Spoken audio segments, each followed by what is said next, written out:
Hello comrades, today we are going to start part second of historical background.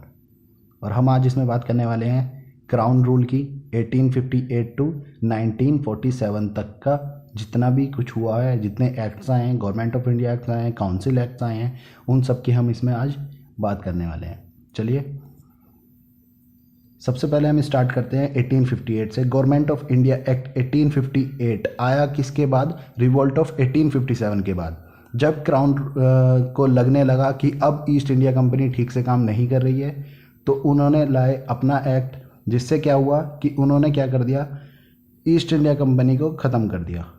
East India company का अब कोई काम नहीं है। अब जो काम होगा वो ब्रिटिश क्राउन करेगा। सारी पावर जो रहेगी गवर्नमेंट की वो ब्रिटिश क्राउन के हाथ में रहेगी, सारी टेरिटरीज उनके हाथ में रहेगी, सारा रिवेन्यू का कलेक्शन या जो भी रिवेन्यू से रिलेटेड होगा वो सब किसके हाथ में रहेगा? अब ब्रिटिश क्राउन के हाथ में। इसी एक्ट को कहा जाता है for the good government of India.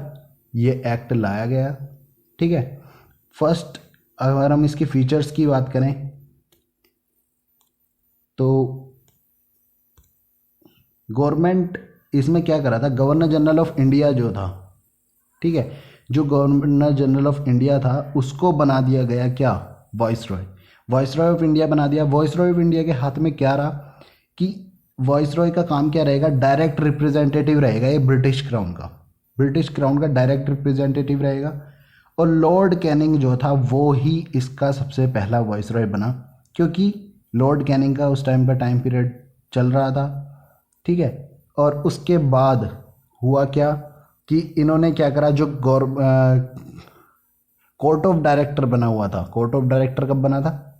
1773 में सबसे पहले वाला एक्ट जो आया था, तो उसी से जो बना था कोर्ट ऑफ डायरेक्टर बना था। बोर्ड ऑफ कंट्रोल बना था 1784 से, ठीक है। तो जो 1784 से ये बना था,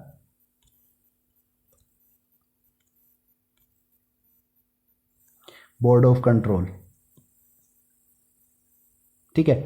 new office of secretary of state की बात आ गई इसमें, ठीक है। सेक्रेटरी ऑफ स्टेट का एक नया ऑफिस बना दिया गया। उसका काम क्या था? सारी अथॉरिटी और कंट्रोल इंडियन एडमिनिस्ट्रेशन के ऊपर जो है सेक्रेटरी ऑफ स्टेट करेगा, ठीक है। ये ब्रिटिश कैबिनेट का ही मेंबर होगा, रेस्पॉन्सिबल होगा ब्रिटिश पार्लियामेंट को लेके, ठीक है। ब्रिटिश पार्लियामेंट को रेस्पॉन्सिबल होगा, ठीक है। एस्टेब्लिशमेंट कर दिया 15 मेंबर का। ये बात ध्यान रखने वाली है कि कितने मेंबर की काउंसिल बनी थी? 15 मेंबर की काउंसिल बनी थी to assist secretary of state, secretary of state को असिस्ट करने के लिए, ठीक है, इंडिया के। और अब क्या स्ट्रक्चर बन चुका था, हम स्ट्रक्चर को देख लेते हैं अच्छे से। सबसे ऊपर ब्रिटिश क्राउन, ब्रिटिश क्राउन के नीचे प्राइम मिनिस्टर, प्राइम मिनिस्टर के नीचे वहाँ का पार्लियामेंट, पार्लियामेंट के नीचे यहाँ का सेक्रेटरी ऑफ स्टेट जो बनाया उन्होंने, जो कि असिस्ट किया जाएगा 15 मेंबर्स की काउंसिल से, ठीक है। और वॉइसरॉय उसके नीचे रहेगा। एग्जीक्यूटिव काउंसिल जो बनी है वो एग्जीक्यूटिव काउंसिल वॉइसरॉय के नीचे रहेगी। और ये कितने की कर दी थी? 3 मेंबर्स की, ठीक है। तो 1858 के एक्ट में मेन ये था। अब बात करते हैं इंडियन काउंसिल एक्ट ऑफ 1861 की। 1861 का काउंसिल एक्ट आया। उसमें क्या हुआ कि एग्जीक्यूटिव जो काउंसिल थी, जो वॉइसरॉय के नीचे काम कर रही थी, एग्जीक्यूटिव काउंसिल, उसको 3 मेंबर्स जो थे, जिसमें अब उसके मेंबर जो है 4 कर दिए गए थे, ठीक है। वॉइसरॉय जो है वो ऐड कर सकता है 3 इंडियंस को लेजिस्लेटिव काउंसिल में। उसने कौन 3 इंडियंस को ऐड करा? राजा ऑफ बनारस। कौन थे राजा ऑफ बनारस उस टाइम पे? देव,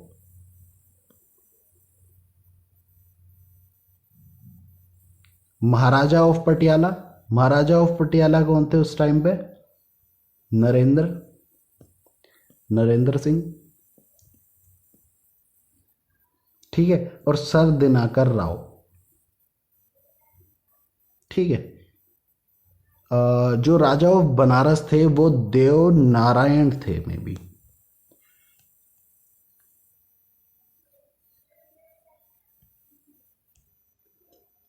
ठीक है।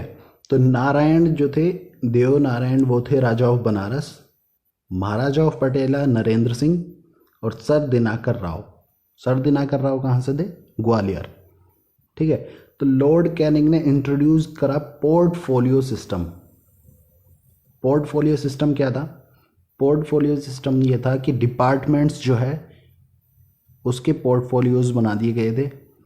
ठीक है, और empowered the viceroy to issue ordinance. Ordinance भी इशू करने के लिए वॉइसरॉय को पावर मिल चुकी थी। Legislative powers to Madras and Bombay presidencies.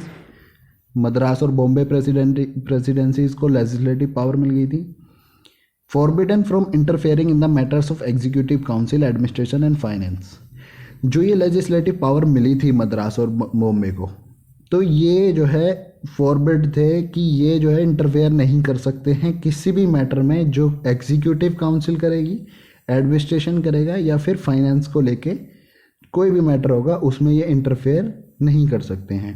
People of India came to be involve in the law making process of British rule from the first time. ठीक है, तो इंडिया के जो लोग थे उनको भी इन्वॉल्व किया गया लॉ मेकिंग प्रोसेस में ब्रिटिश रूल के पहली बार। ठीक है, establishment of new legislative council. नई लेजिस्लेटिव काउंसिल के जो एस्टेब्लिशमेंट हुआ था कहाँ कहाँ पे? पहला Bengal 1862, north waste frontier province 1866 and Punjab in 1897। Okay,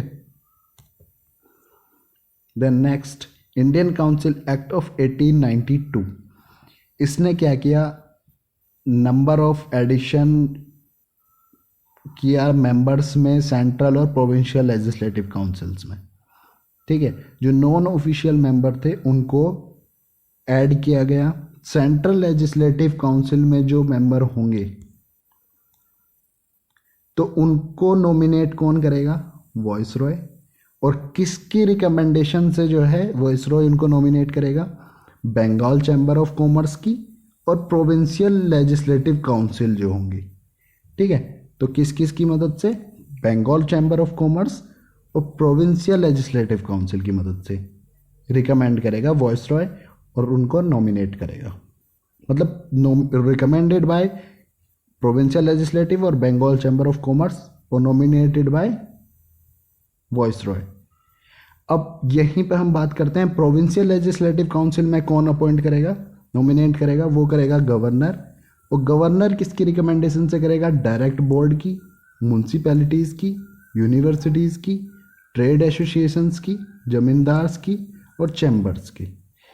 यहाँ से रिकमेंडेशन के बाद ही गवर्नर जो है नॉमिनेट करेगा प्रोविंशियल लेजिस्लेटिव काउंसिल में। ठीक है, तो मेंबर ऑफ जो सेंट्रल लेजिस्लेटिव असेंबली के जो मेंबर होंगे वो अब क्वेश्चन पूछ सकेंगे एग्जीक्यूटिव काउंसिल से।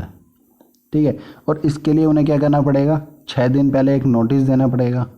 वो नोटिस किसके पास जाएगा? स्पीकर के पास। स्पीकर उसको रिजेक्ट भी कर सकता है, एक्सेप्ट भी कर सकता है। अगर उसने रिजेक्ट किया तो क्वेश्चन नहीं पूछ सकते, और अगर एक्सेप्ट किया और उन्होंने आंसर दे दिया एग्जीक्यूटिव काउंसिल ने, तो उस एग्जीक्यूटिव काउंसिल के आंसर पर कोई भी डिस्कशन नहीं होगा। तो no discussion on the answer given by executive council. ठीक है, इंडियन काउंसिल एक्ट ऑफ 1909 की बात करते हैं, जिसको हम कहते हैं मोरले मिंटो रिफॉर्म। मोरले कौन थे? जो सेक्रेटरी ऑफ स्टेट का ऑफिस बनाया गया था, सेक्रेटरी ऑफ स्टेट थे मोरले। मिंटो कौन थे? वॉइसरॉय थे उस टाइम के।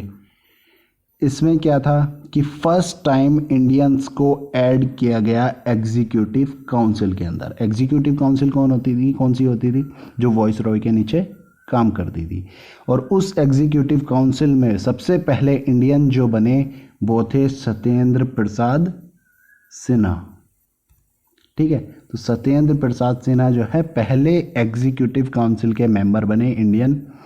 लेजिस्लेटिव काउंसिल जो थी एक्सपेंड की गई 60 मेंबर्स की। Indians were allowed to discussion on economic matters on some voting rights in the council.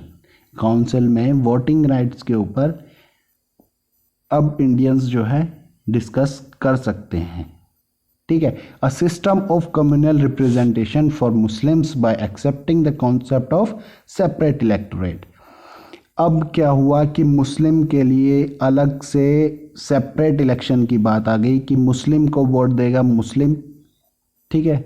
और यहाँ से शुरुआत हो जाती है कम्युनलिज्म की, और यहाँ सीड ऑफ सेपरेशन जो है वो सोन हो जाता है, मतलब बो दिया जाता है, सेपरेशन की बीज को बो दिया जाता है यहाँ।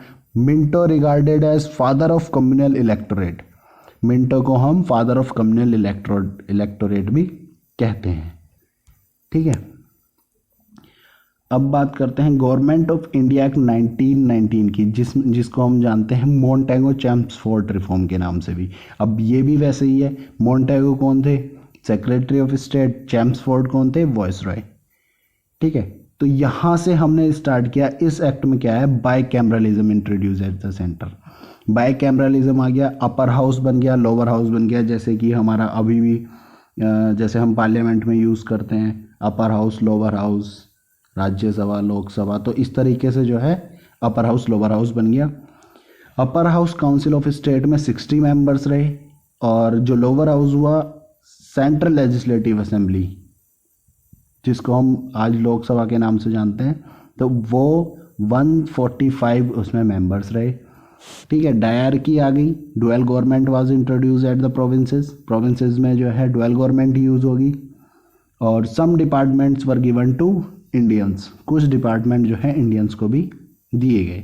लिमिटेड फ्रेंचाइजी की बात करें तो कॉन्सेप्ट ऑफ इनडायरेक्ट इलेक्शंस आ गए, यानी राइट टू वोट जो है फॉर लिमिटेड पीपल्स रहे, कि कोई सबके लिए इलेक्शन नहीं है, सब वोट नहीं कर सकते हैं, कुछ लिमिटेड पीपल्स ही वोट कर सकते हैं। वो वोट कौन कौन करेंगे? या तो जो टाइटल होल्डर्स होंगे वो करेंगे, या लैंडलॉर्ड्स करेंगे, टैक्स पेयर्स करेंगे, या ऑफिसर्स करेंगे। तो ये चार जो है लिमिटेड पावर थी इसमें राइट टू वोट में। तो ये कौन कौन करेगा? Title holders, landlords, tax payers और ऑफिसर्स। अब इस्टेब्लिशमेंट ऑफ पीएससी भी कर दी गई थी, पब्लिक सर्विस कमीशन का भी इस्टेब्लिशमेंट हो गया था। Communal representation for 6 Indian, Europeans, Anglo Indian और क्रिश्चियन। और मुस्लिम्स का तो हम पिछले एक्ट से शुरू कर दिया था, मोहल्ले मिंटो से, ठीक है। और यहाँ पर भी अब औरों का भी शुरू हो गया था। सिख भी आ गए उसमें, इंडियन भी आ गए, यूरोपियन भी आ गए, एंग्लो इंडियन भी आ गए और क्रिश्चियन भी आ गए। सबका कम्युनल रिप्रेजेंटेशन जो है स्टार्ट कर दिया गया। इसके बाद हम बात करते हैं, हमारा आता है साइमन कमीशन। साइमन कमीशन जो है 7 मेंबर्स का एक कमीशन बना। इस कमीशन में क्या था कि सारे के सारे ब्रिटिशर्स थे, तो इसको बॉयकॉट कर दिया गया था। All the parties of Indian parties जो थी सबके द्वारा जो है बाइकआउट कर दिया गया था इसको, क्योंकि इसमें सारे के सारे जो थे ब्रिटिशर्स मेंबर्स थे। ऑन नवंबर 1927 जो है it was appointed by the British government, और इसके चेयरमैन कौन बने? Sir John Simon. John Simon जो है इसके चेयरमैन है, मैंने इन्हीं के नाम पे इसका नाम पड़ा, साइमन कमीशन। और इसका पर्पज़ क्या था? रिपोर्ट करना कंडीशंस को इंडिया की under the new constitution. New constitution किसकी बात कर रहे हैं हम? गवर्नमेंट ऑफ इंडिया 1919 का जो बना था उसके अंदर जितनी भी थी उस को लेके जो है रिपोर्ट दी जाए इंडिया की, तो उसके लिए कमीशन बना था। नॉट इट वाज बाइकॉटेड, ठीक है। The commission recommend the abolition of dyarchy. इस कमीशन ने क्या किया कि डायरकी को ख़त्म किया जाए, एंड एक्सटेंशन ऑफ इलेक्टोरेट हो। जो इलेक्टोरेट जो कम्युनल रिप्रेजेंटेशन है उसको तो एक्सटेंड करें, और जो डायरकी चल रही है उसको एबोलिश करें, ठीक है। कम्युनल अवार्ड आया उसके बाद, जिसको मैकडोनल्ड अवार्ड भी कहा जाता है।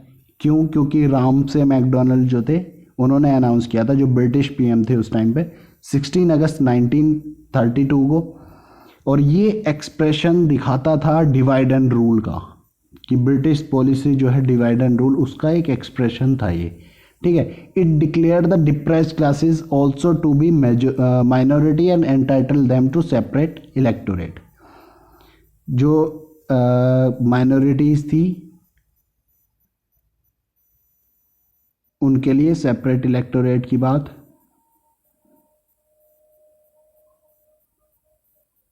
तो पहले से ही चलती आ रही थी, लेकिन जो क्या बोलते हैं इनकी माइनॉरिटी में भी इनको जो है डाल दिया गया था, मुस्लिम को, सिख को और क्रिश्चियन को। ठीक है, अब हम इससे बात करते हैं कम्युनल अवार्ड से जो इफेक्ट आए और गांधी जी के जो रिएक्शन थे, all the reactions by Gandhi ji और the effect of communal award. आपको एक क्वेश्चन करना है, मैंने एक क्वेश्चन डाला है इसमें। ठीक है, तो कोशिश करें कि इस क्वेश्चन को आप लिख सकें और सर्च करें चाहे तो गूगल पे, गांधी जी कहाँ थे उस टाइम, कहाँ से उन्होंने इस चीज़ को बताया था। मैं थोड़ा सा बता देता हूँ, गांधी जी जेल में थे उस टाइम। ठीक है, और बाकी आप सर्च करें, क्वेश्चन को लिखने की कोशिश करें, जितना आपने पढ़ा है उसके अकॉर्डिंग क्वेश्चन को लिखें और थोड़ा सर्च करें गूगल पे। ठीक है, आगे हम बात करते हैं गवर्नमेंट ऑफ इंडिया एक्ट 1935 की। 1935 it was passed on the basis of, किसकी बेसिस पे जो 1935 का गवर्नमेंट ऑफ इंडिया एक्ट आया था, वो आया था साइमन कमीशन की रिकमेंडेशन जो थी, साइमन कमीशन की रिकमेंडेशन। ठीक है, और आउटकम जो है राउंड टेबल कॉन्फ्रेंसेज हुई थी हमारी उन तीन राउंड टेबल कॉन्फ्रेंसेस का जो आउटकम था उसको लेके थोड़ा इसमें डाला गया। ठीक है, वाइट पेपर जो राउंड टेबल कॉन्फ्रेंस के बाद जो वाइट पेपर इशू हुआ था ब्रिटिश गवर्नमेंट से 1933 में, उसके लेके, तो इन सब के बेसिस पे जो है गवर्नमेंट ऑफ इंडिया एक्ट 1935 आया। इसके फीचर्स से बहुत ही ह्यूज था ये, तो कुछ इंपॉर्टेंट फीचर्स की हम बात कर लेते हैं इसमें। Provision of establishment of an all India federation at the centre, जो फेडरेशन जो है सेंटर पे ला दिया जाए, और जिसमें कंसिस्ट क्या होगा, प्रोविंसेस होंगी सारी ब्रिटिशर्स की, ब्रिटिश टेरिटरी होगी, प्रिंसली स्टेट्स होंगी, पर प्रिंसली स्टेट ने जो है यूनियन बनाने से मना कर दिया कि but refuse to give consent for the union. तो प्रिंसली स्टेट ने मना कर दिया कि हम यूनियन नहीं बनाएंगे। डिवीज़न कर दिया गया यहाँ पे पावर्स का 3 लिस्ट में, federal list, provincial list, concurrent list. ठीक है, कुछ रिजर्व लिस्ट भी थी जो कि सिर्फ ब्रिटिशर्स के हाथ में ही थी। ठीक है, intro of dyarchy eight the centre, and centre में डायरकी आ गई, abolition of dyarchy and the intro of provincial autonomy in the provinces. Province में जो है डायरकी को ख़त्म कर दिया गया जो कि पिछले एक्ट में शुरू किया था, और प्रोविंशियल ऑटोनॉमी को प्रोविंसेस में शुरू कर दिया गया, लेकिन ये प्रोविंशियल ऑटोनॉमी भी नहीं चल पाई थी, ये फेल हो चुकी थी। इसके बाद हम बात करते हैं provincial legislature of Bengal, Madras, Bombay, United provinces, Bihar and Assam. इन सब में जो है बाई कैमरल इनको कर दिया गया था, प्रोविंशियल लेजिस्लेचर को, इन बंगाल की, मद्रास की, बॉम्बे की, यूनाइटेड प्रोविंस की और बिहार एंड आसाम की। 11 प्रोविंस में से इन 6 प्रोविंस में बाई कैमरल सिस्टम शुरू हो गया था। ठीक है, एस्टेब्लिशमेंट ऑफ आरबीआई 1935 में इस्टेब्लिशमेंट शुरू हो गया, और जो ये इस्टेब्लिशमेंट हुआ था ये हुआ था Hilton young commission. Hilton young commission ने जो है आरबीआई को इस्टेब्लिश करवाने में रिकमेंडेशन दी।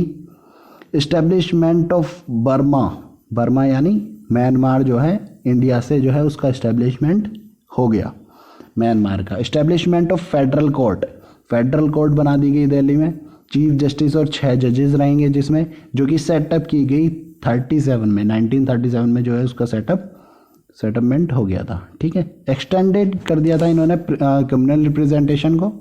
ठीक है, अब इन्होंने क्या करा था, डिप्रेस्ड क्लासेस, शेड्यूल कास्ट बना दी, वुमेन, लेबर, तो इनका भी सेपरेट इलेक्टोरेट जो है शुरू कर दिया। एबोलिश्ड कर दिया काउंसिल ऑफ स्टेट को, यानी काउंसिल ऑफ इंडिया को, और the secretary of state for India was provided with a team of adviser. जो काउंसिल थी उसको एबोलिश करके सेक्रेटरी ऑफ स्टेट के लिए इन्होंने प्रोवाइड करी एक टीम एडवाइजर्स की। ठीक है, एक्सटेंड कर दिया इन्होंने फ्रेंचाइज को। फ्रेंचाइजीज क्या था, लिमिटेड जो राइट टू वोट थे उसको जो है एक्सटेंड कर दिया। अब 10% ऑफ टोटल पॉपुलेशन जो है उनके पास वोटिंग राइट थे। ठीक है, नेक्स्ट हम बात करते हैं गवर्नमेंट इंडियन इंडिपेंडेंस एक्ट 1947 की।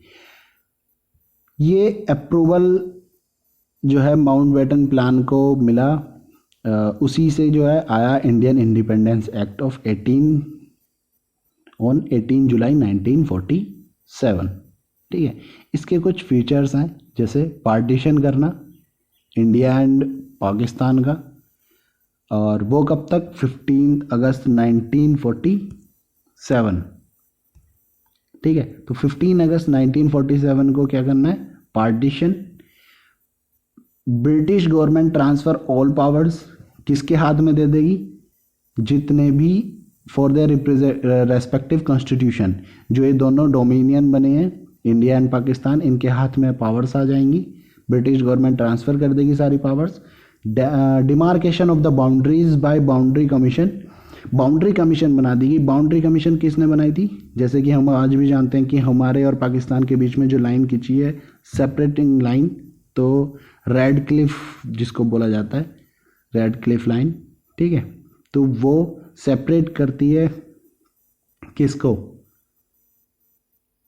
किसको सेपरेट करती है, इंडिया और पाकिस्तान को। तो डिमार्केशन कर दी गई बाउंड्रीज की, बाउंड्रीज ऑफ पंजाब और बंगाल की जो हेड करी थी किसने, जस्टिस रेडक्लिफ। और सेपरेशन हुआ इंडिया और पाकिस्तान के बीच में 15 अगस्त 1947 को इंडिया इंडिपेंडेंस मिल गई। 14 अगस्त 1947 को एक दिन पहले जो है पाकिस्तान को इंडिपेंडेंस मिल गई। फर्स्ट गवर्नर जनरल जो थे हमारे लॉर्ड माउंटबेटन बने, और मोहम्मद अली जिन्ना जो है हेड ऑफ द स्टेट बने, क्योंकि उनका जो कॉन्स्टिट्यूशन है वो 1956 में जाके तैयार हुआ। सरदार वल्लभ भाई पटेल को काम दे दिया गया किस चीज़ का, हमारी जो 565 रजवाड़े हैं उन रजवाड़ों को जोड़ने का काम, इंटीग्रेट करने का काम किसको मिल गया, सरदार वल्लभ भाई पटेल को। और इन्हीं ने 564 रजवाड़ों को जो है जोड़ा था एक जगह।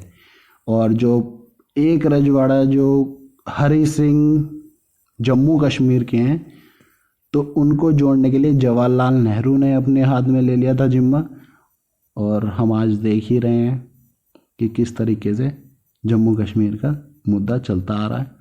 और सरदार वल्लभ भाई पटेल को आयरन हैंड बोला गया जाता है उनको, कि आयरन मैन है वो। उनका जो हाथ बढ़ाया था उन्होंने, तो आयरन हैंड यूज़ किया उन्होंने इंटीग्रेट करने के लिए प्रिंसली स्टेट्स को। ठीक है, तो आज हम इंडियन इंडिपेंडेंस एक्ट 1947 तक ख़त्म कर चुके हैं। अब हम नई वीडियो में मिलेंगे। नई वीडियो में हम स्टार्ट करेंगे मेकिंग ऑफ द कॉन्स्टिट्यूशन। ठीक है दोस्तों, एक बार इसको हल्का सा रिवीजन कर लेते हैं फटाफट से।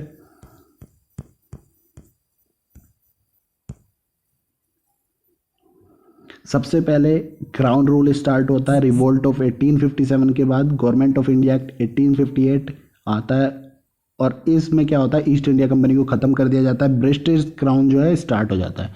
पावर ऑफ गवर्नमेंट जो है सारी ब्रिटिश क्राउन के अंदर, टेरिटरी, रेवेन्यू सब ब्रिटिश क्राउन के अंदर आ जाता है। फीचर्स क्या है इसके, गवर्नर जनरल ऑफ इंडिया को जो है वाइसरॉय बना दिया जाता है। डायरेक्ट रिप्रेजेंटेटिव होता है जो ब्रिटिश क्राउन के लिए। लॉर्ड कैनिंग को पहला वाइसरॉय बनाया गया था। Ended the system of dual government, जो डुअल गवर्नमेंट वाला सिस्टम चल रहा था उसको ख़त्म कर दिया गया था। कोड ऑफ डायरेक्टर जो 1773 में बने थे उनको ख़त्म कर दिया गया, उनको एबोलिश कर दिया गया उस कोड ऑफ डायरेक्टर को। और बोर्ड ऑफ कंट्रोल जो 1784 में बना था उसको भी एबोलिश कर दिया गया। नया ऑफिस बना सेक्रेटरी ऑफ स्टेट का। सेक्रेटरी ऑफ स्टेट का काम क्या था, complete authority and control over Indian administration. Member of the parliament British cabinet, responsible to British parliament. अब इस्टेब्लिशमेंट कर दिया गया 15 मेंबर का, जो कि असिस्ट करेंगे सेक्रेटरी ऑफ स्टेट को। तो एक बार स्ट्रक्चर बना लीजिए, देख लीजिए, सुन लीजिए। ब्रिटिश क्राउन सबसे ऊपर, प्राइम मिनिस्टर उसके नीचे, पार्लियामेंट उसके नीचे, सेक्रेटरी ऑफ स्टेट उसके नीचे, जो कि असिस्ट किया जाएगा 15 मेंबर्स की काउंसिल से। और वाइसरॉय उसके नीचे, और वाइसरॉय के नीचे असिस्ट करने के लिए executive council. Next, Indian council act of 1861। Executive council को बढ़ा के 4 मेंबर की एग्जीक्यूटिव काउंसिल कर दी। वाइसरॉय 3 मेंबर्स को नॉमिनेट करने की पावर दे दी 12 में से। 3 कौन कौन करे? राजा of Banaras, Maharaja of Patiala, सरदिनकर Rao. Raja of Banaras कौन थे? देवनारायण। और महाराजा ऑफ पटियाला कौन थे? नरेंद्र सिंह। सरदिनकर राव कहाँ से थे? ग्वालियर से। और लॉर्ड कैनिंग ने इंट्रोड्यूस किया पोर्टफोलियो सिस्टम, ठीक है, जो कि अप्रूव्ड। ये वैसे पोर्टफोलियो सिस्टम 1859 में जो है इंट्रोड्यूस किया था, लेकिन अप्रूवल जो मिला था वो 1861 के एक्ट के साथ मिला था। एम्पावर्ड कर दिया गया वॉइसरॉय को ऑर्डिनेंस लाने के लिए। लेजिस्लेटिव पावर जो है मद्रास और बॉम्बे के प्रेसिडेंट्स को दे दी गई, लेकिन इंटरफेयर करने के लिए मना कर दिया गया। कौन से मैटर्स में? एग्जीक्यूटिव काउंसिल के, एडमिनिस्ट्रेशन के एंड फाइनेंस वाले। पीपल ऑफ इंडिया जो है came to be involve in the law making process of British rule for the first time. Establishment of new legislative council. कौन कौन सी लेजिस्लेटिव काउंसिल बना दी? Bengal, North waste frontier Province और Punjab.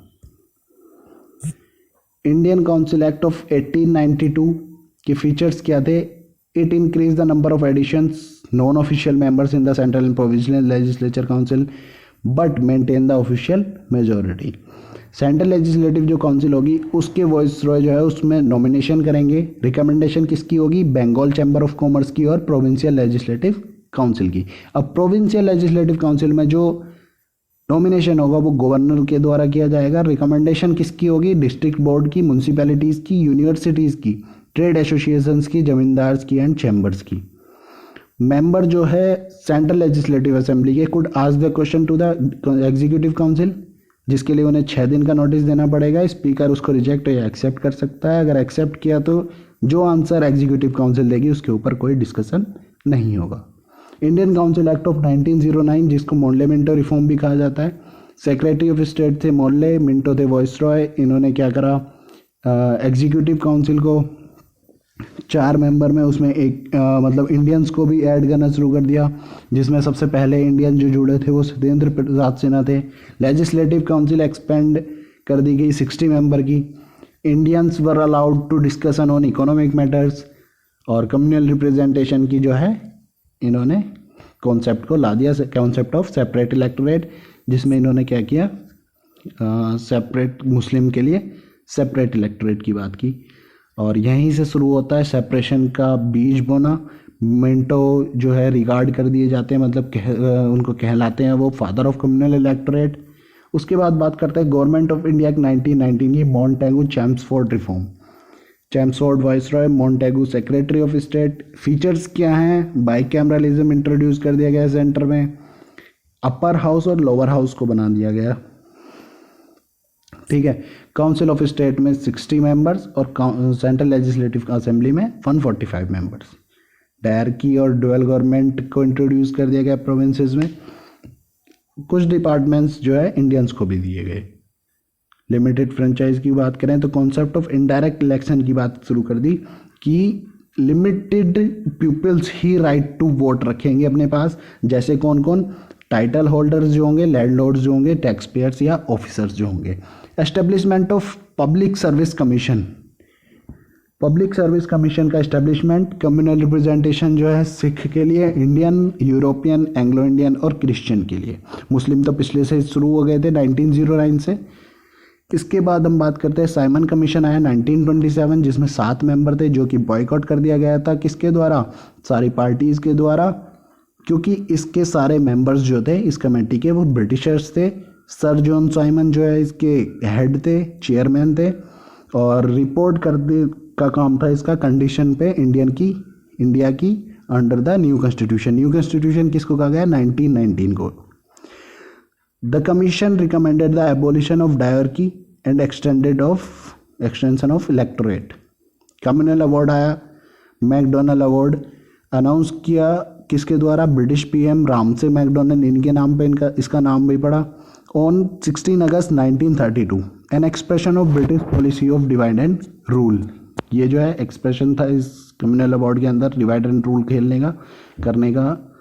It declared the depressed classes also to be minority. Minority को भी का दर्जा दे दिया गया था डिप्रेस्ड क्लासेस को, और entitle them to separate electorate.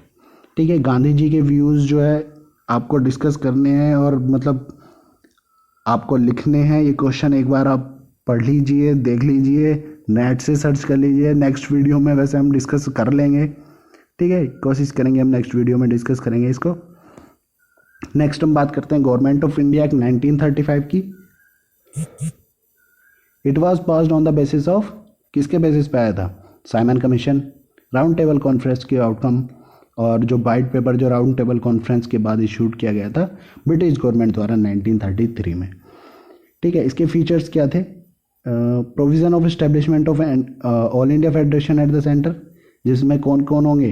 Province होंगी ब्रिटिश इंडिया की और प्रिंसली स्टेट होंगे, लेकिन प्रिंसली स्टेट ने रिफ्यूज़ कर दिया था, कंसेंट को मानने से मना कर दिया था कि हम यूनियन नहीं बनाएंगे। डिवीजन ऑफ पावर कर दिया गया फेडरल लिस्ट, प्रोविंशियल लिस्ट और कॉन्करेंट लिस्ट में, जिसमें रेस्पेक्टिवली 59, 54 और 36 लिस्ट के उसमें वो थे सब्जेक्ट से। Inter of dyarchy eight the centre, centre में डायरकी ला दी गई। एबोलिशन ऑफ डायरकी जो है प्रोविंशियल में कर दी गया और प्रोविंसेस को जो है प्रोविंशियल ऑटोनॉमी दे दी गई। Provincial legislature of Bengal, Madras, Bombay, United provinces, Bihar and Assam were made bicameral, इनको बाइकैमरल बना दिया गया। इस्टेब्लिशमेंट ऑफ आरबीआई इन 1935, जो कि हिल्टन यंग कमीशन की रिकमेंडेशन पे हुआ। Establishment of Burma from India, establishment of federal court at Delhi with chief justice and 6 जजेस, जो कि 1937 में सेटअप कर दिया गया। Extended the principle of communal representation by providing separate electorate for depressed classes, schedule class और वुमेन एंड लेबर। जो separate electorate था वो वुमेन के लिए और लेबर के लिए भी, लेबर मतलब वर्कर्स के लिए भी और डिप्रेस्ड क्लासेस के लिए भी शुरू कर दिया गया, एक्सटेंड कर दिया गया। एबॉलिश्ड काउंसिल ऑफ स्टेट को एबॉलिश कर दिया गया और सेक्रेटरी ऑफ स्टेट को अब जो प्रोवाइड करी जाएगी वो करी जाएगी एक टीम ऑफ एडवाइजर्स की, और एक्सटेंड कर दिया गया फ्रेंचाइज को। जो था लिमिटेड पावर जो थी राइट टू वोट वाली, वो लिमिटेड पीपल्स के लिए थी, अब वो 10% ऑफ टोटल पॉपुलेशन को वोटिंग राइट दे दी गई। अब इसके बाद इंडियन इंडिपेंडेंस एक्ट 1947, इसमें क्या था कि पार्टीशन कर दिया गया इंडिया एंड पाकिस्तान को। पार्टीशन होगा 15 अगस्त 1947 को। ब्रिटिश गवर्नमेंट सारे पावर्स ट्रांसफर कर दिशन।